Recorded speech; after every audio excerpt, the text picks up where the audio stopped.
காப்பாத்துங்க, குழந்தை தண்ணியில விழுந்துருச்சு, காப்பாத்துங்க. குழந்தை தண்ணியில விழுந்துருச்சா? அழகே உன்னை பிரிய மாட்டேன், உன்னை பிரிச்சு வாழ மாட்டேன். அது சத்தம் யார் வெத்த புள்ளிய தண்ணிக்குள்ள வந்து தத்தளிக்கிறே, காப்பாத்தா காட்டு முத்து.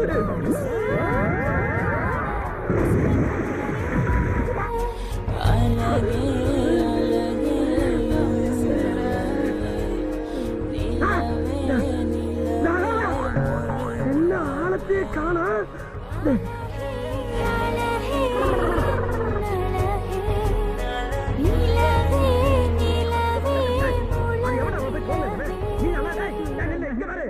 கிழட்டு பேர குழந்தை